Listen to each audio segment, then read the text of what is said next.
Hey guys, welcome back. Lighting's a little bad, and I kind of have to go to war with these bugs around me, but we're gonna get this video out. So let's talk a little bit about some more of how fate and these energies really affect us. Now, upon continuously analyzing the energies that we're going through astrologically, I was picking up on this effect actually prior to the dates that they were saying that Saturn retrograde started. And Saturn going retrograde is a pretty big deal because it's a very large planet. It's a very large effect. It's the ruler of this matrix. It's all about hard work. So I was curious to see what exactly it would relate in terms of my own energy, how it would relate to me. And prior to this whole transition, about 1 or 2 weeks, I've really been thinking about my career, and I was kind of getting this push, or these thoughts kept coming into my head about what do I really want for my life, what purpose, or I guess what drives me. And this has always been difficult for me because I've always felt like I have no purpose in this world, no true calling. I don't feel necessarily called to anything that I necessarily want to do besides things like these where I'm learning so many things about deeper mysteries of the world, right? And a sort of mysticism. And these mundane tasks of the daily world really annoy me. But I understand how necessary they are, and that there needs to be an element of structure in everyone's life, of course. But me working 8 to 10 hours a day at some job that I absolutely, dislike, I'd rather shoot myself. Now I do work, obviously, and I do make money. But even when I was a kid, just thinking and looking at everyone else, how they would work and how they would literally waste 3/4 of their day, 2/3 of their day, two thirds of their day, just doing something that they don't necessarily like. So I'm like, yeah, let me find something that I'm at least compatible with or gifted at, or something that I enjoy doing, so that I can turn my work into play. So I never have to work a day in my life. Interestingly enough, I was watching a movie called, I just looked up the title too. When We First Met. My brother put it on. It was on Netflix, and it was actually a love story of time travel, where this guy keeps going back to a specific day to try and rearrange the circumstances of his first date with a girl that he's in love with. And he keeps trying, and he's doing it through this photo booth. And throughout the movie, there's, of course, on the photo booth, there's the metaverse symbol, right, the infinity symbol. And she's wearing the number 8. You can see the number 8 throughout the whole movie. The number 8 resembling a karmic loop, right? So many of us really are stuck in these karmic loops, in which even the guy mentions, he's like, oh, I'm not really the type of corporate guy where I want to climb the corporate ladder. And that's what she's looking for, kind of. She's looking for the security. And most women want that security in their life. And it's very normal, right? You want to know that, hey, you're safe. You're in a safe environment. And he becomes that for her. He realizes, he's been kind of unreliable, or keeps trying to shape himself to become who this person wants him to be. And he even chooses that route at one point, and he ends up a little bit overweight, but he has this huge mansion, only to find out that she doesn't truly love him. She just liked him for the security he gave her, only to eventually fall in love with the same guy that he was trying to avoid her meeting. I won't spoil any more of it, but you guys should go go watch. It was pretty interesting. It was definitely appealing to the heartstrings. We can say that. But I guess the lesson there, or the idea there, is that the more you keep trying to rearrange fate, move the pieces around to fit your will, your desires, your ego, the more fate still happens. Because what you do is create these other timelines, right, that eventually led to the same result, kind of like a singularity point where they all branch out, right? They branch out like the cycles, and they converge back to a singular point, which I think is what is happening with our own timelines.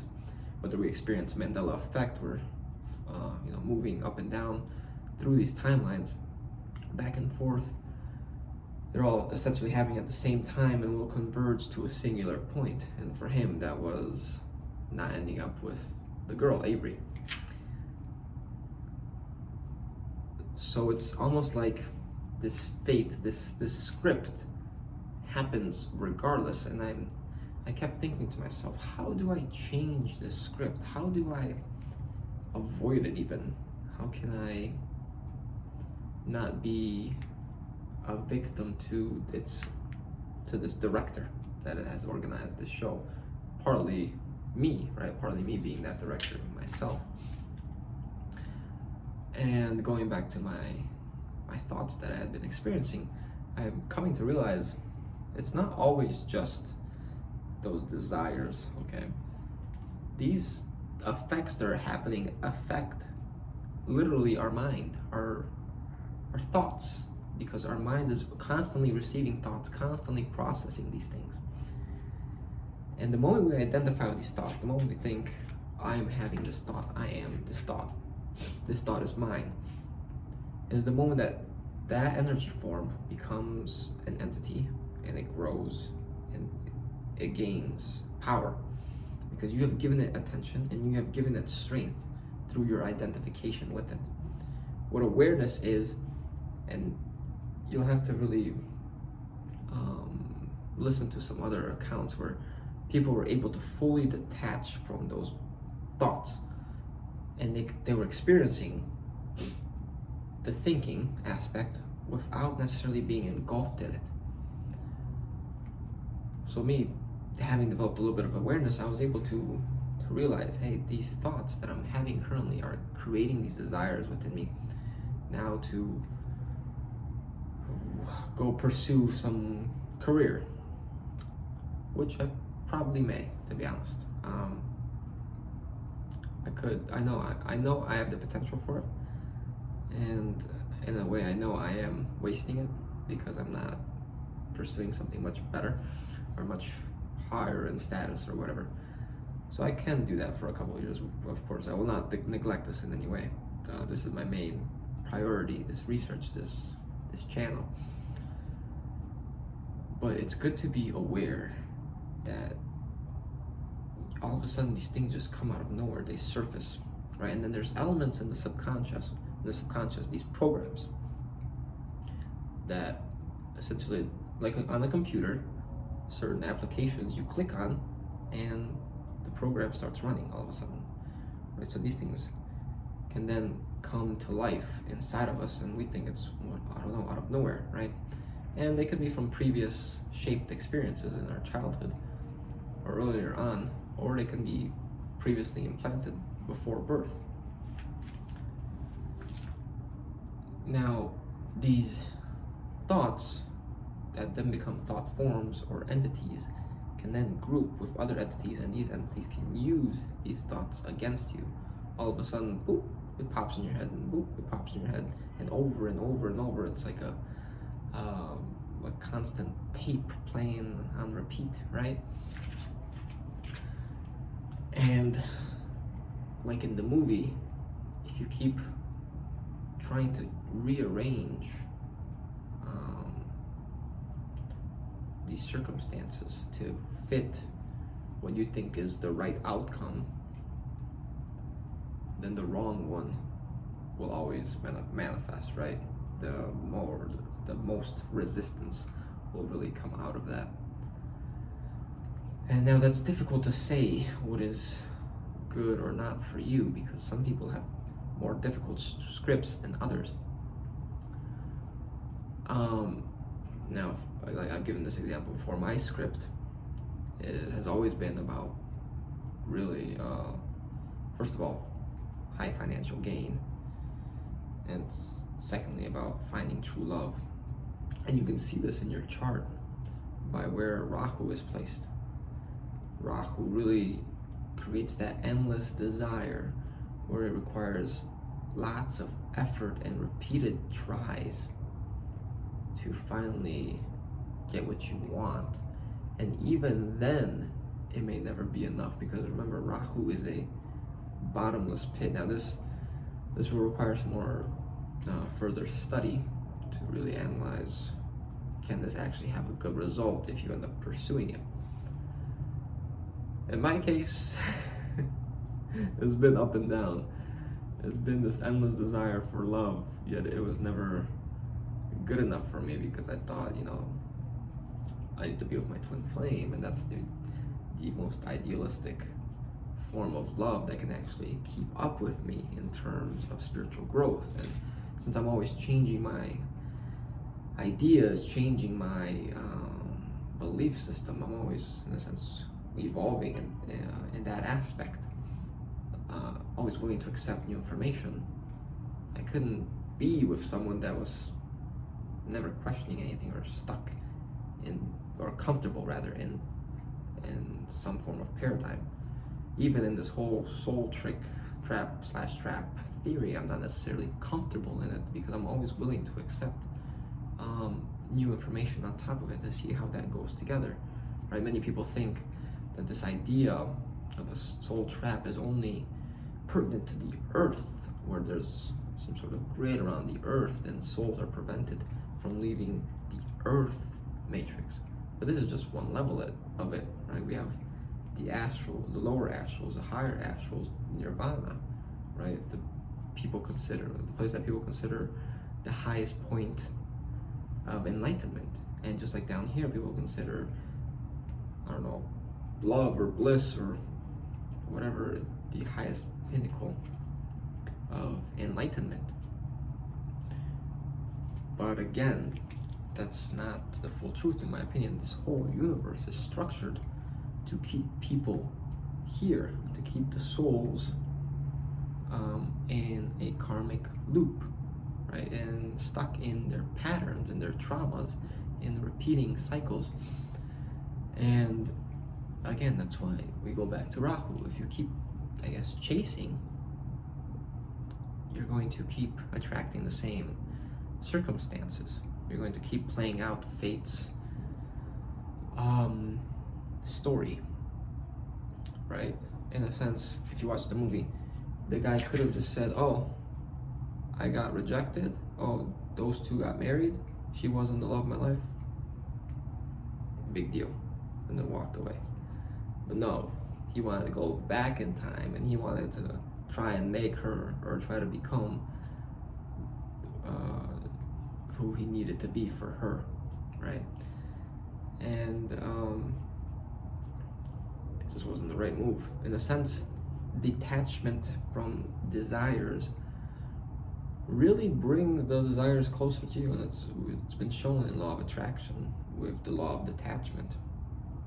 And I guess they're two counterintuitive principles, because a lot of attracting comes from acting as well, acting towards the goal and putting in effort.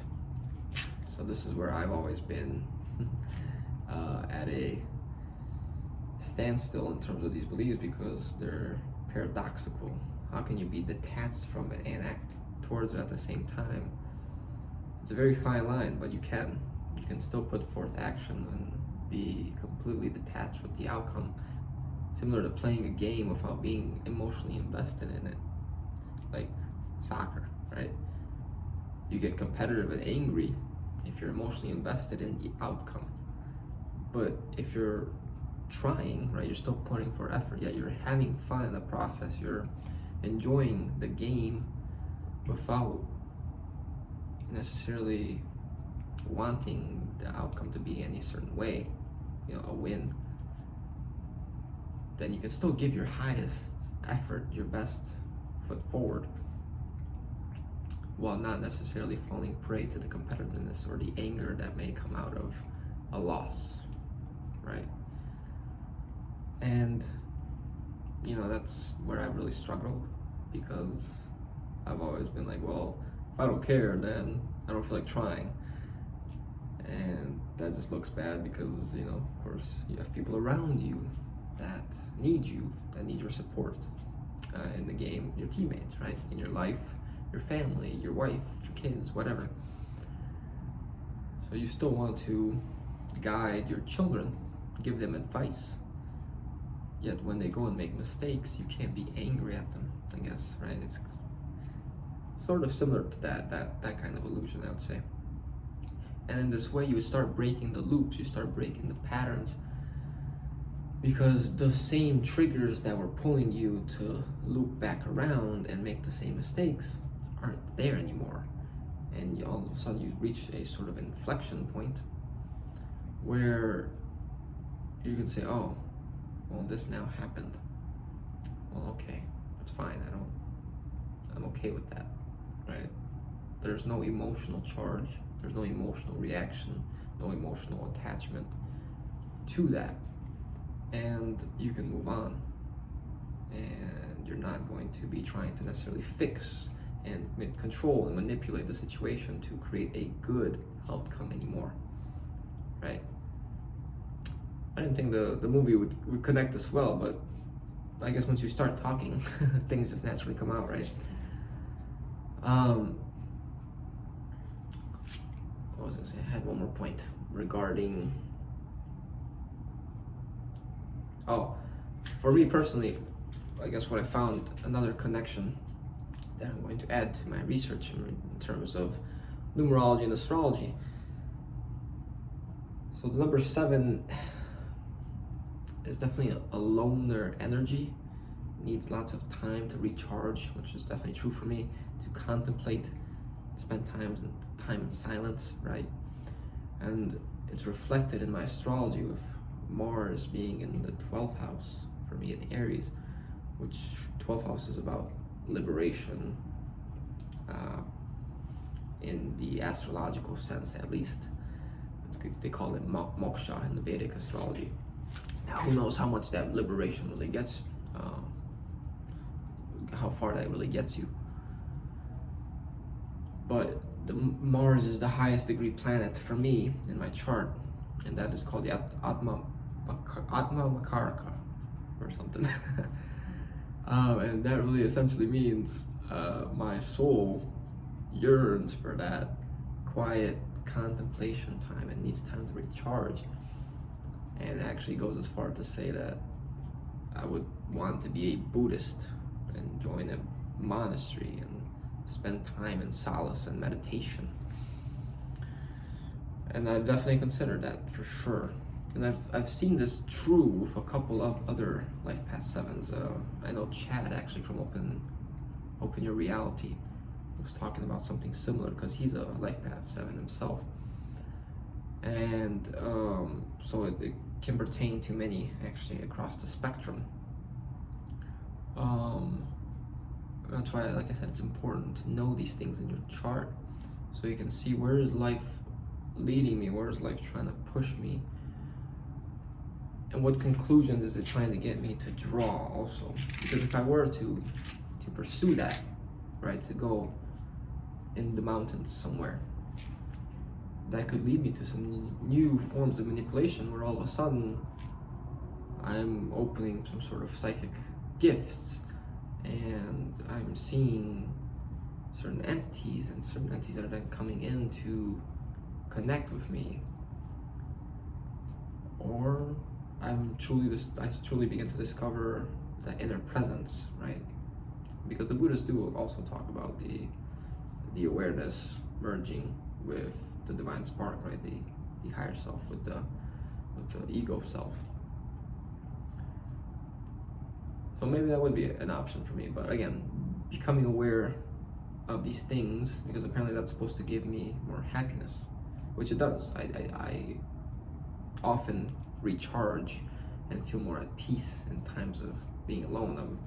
I'm deeply an introvert, in which I can't speak too much for long periods of time, and you know, the illusion is created here because of my decent presenting skills, but I really can't speak for long periods of time. That's why I couldn't be a soccer coach. I tried that for a little bit, and it's just too much talking. Coaches love to talk and to hear themselves talk, and that's not always me. But that's that superficial aspect of the persona that is surrounding the essence of who we really are, right? And that's that essence that we want to capture. And for me, it's in times of silence. For others, it can come in different methods potentially. So it's good to study these subjects, because these gods, these archons, these planets, these archetypes are kind of like a layer, right, of characteristics in the personality surrounding who you truly are. And this world is really all about uncovering what we are not, taking these masks off, these fake qualities off. Alright, I hope that video made sense. I hope it all connected. Let me know what you thought in the comments. Give the video a like if you enjoyed it. Subscribe, and I'll see you guys next time. Take care.